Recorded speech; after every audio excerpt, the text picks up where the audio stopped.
Hello, this is Dr. Grande. Today I will analyze the case of Afeni Muhammad.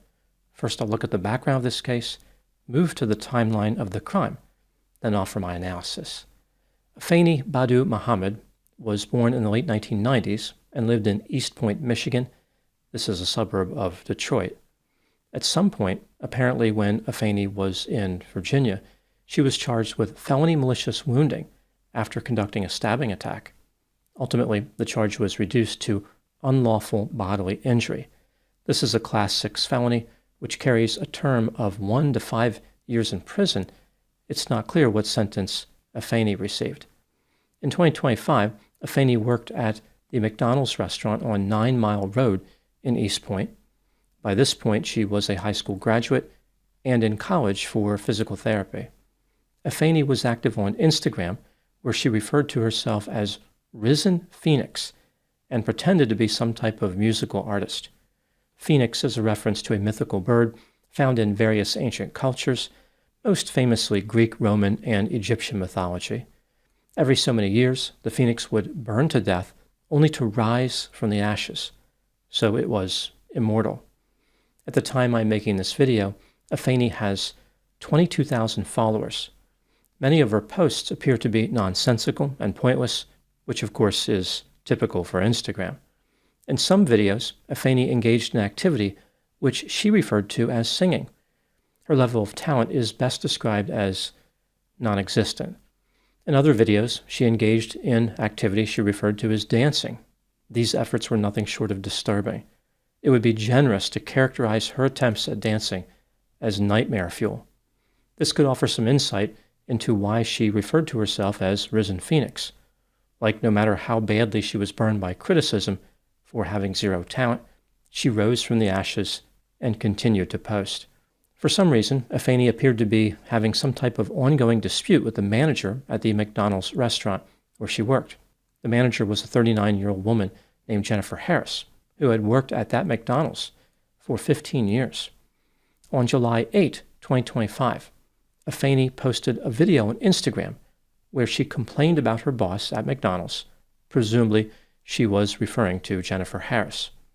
In the video, Afeni said, quote, "I got sent home early yesterday. I got sent home early today by the same person. I'm telling you, she's a bully. This blank isn't funny," unquote. Afeni then suggested that Jennifer was disrespectful and treated people like they were beneath her.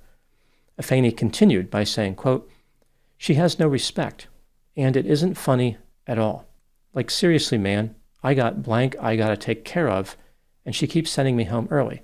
It's not funny. She's playing games. And then all throughout the day, she keeps saying her little racial blank.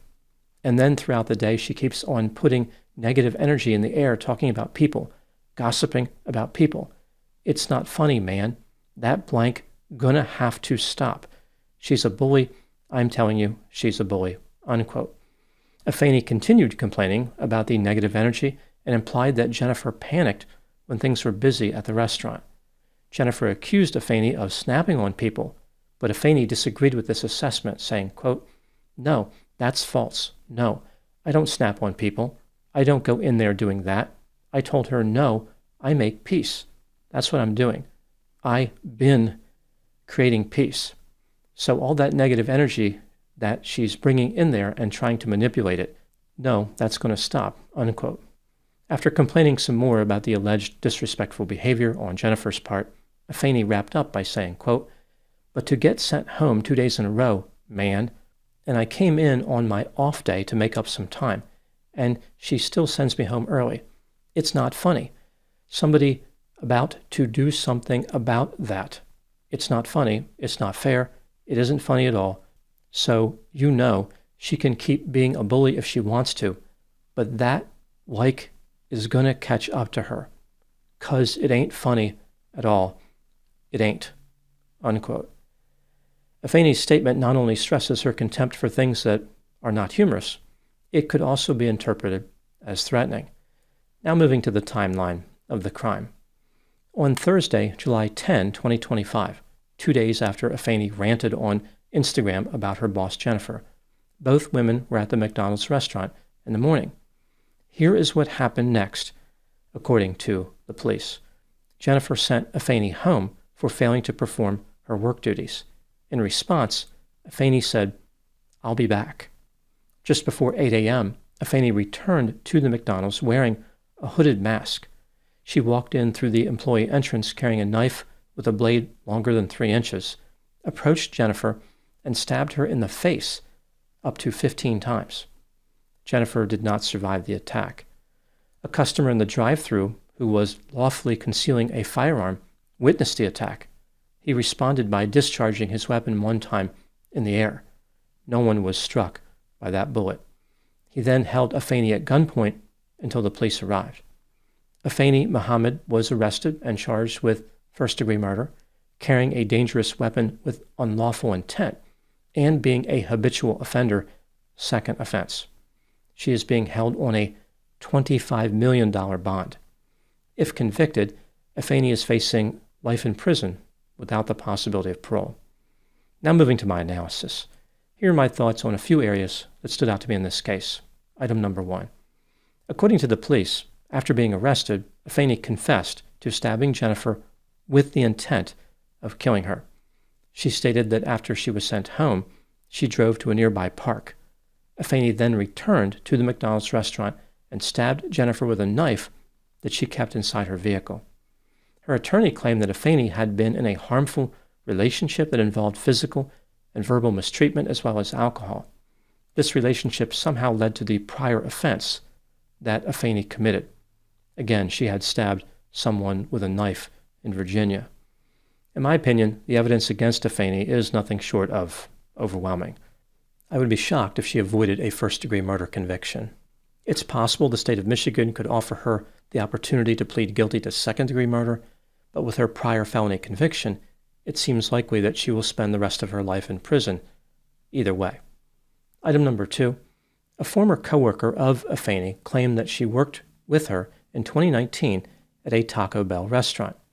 She claimed that Afeni would frequently request to change shifts with employees, claiming that she was pursuing a career in music and had a second job. The former coworker said that Afeni would become upset if the shift change request was not approved. In addition to this behavior, Afeni allegedly engaged in other unusual activities, including hiding at work, singing loudly at random times, and being passive-aggressive.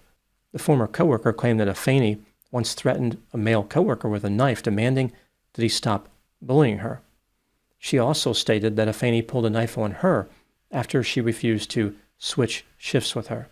If these claims are true, it only reinforces the theory that Afeni has an affinity for knives and aggression. Item number 3. What do I think happened in this case? This is just a theory, my opinion. Afeni is self-centered, grandiose, impulsive, irresponsible, petty, vindictive, vulnerable, insecure, hypersensitive, pessimistic, overconfident, fanciful, shallow, cold, callous, sadistic, attention-seeking, falsely believes she is special, has poor insight, has a sense of entitlement, and is exceedingly creepy. The motive for Afeni's alleged homicidal behavior is a mystery. On one of her Instagram posts, she is holding a road sign that reads, "Slow, autistic child at play." This has led some people to theorize that Afeni has autism spectrum disorder. There is no way to know if this is true, but either way, autism does not have any association with violence. Furthermore, when a person with autism spectrum disorder does commit a violent crime, it is usually impulsive, reactive, or defensive, as opposed to premeditated. One theme that emerges from Afeni's posts on Instagram is this idea that she's being bullied and sabotaged. In one video, she said, "I know I am a great person," then talked about how a person who was bullying her was going to pay for that behavior. I think what happened here is that Afeni expected people to do whatever she wanted. When they didn't, she became deeply offended and desired revenge. She took everything personally and held a grudge for a long time. Afeni simply went from one interpersonal disagreement to another.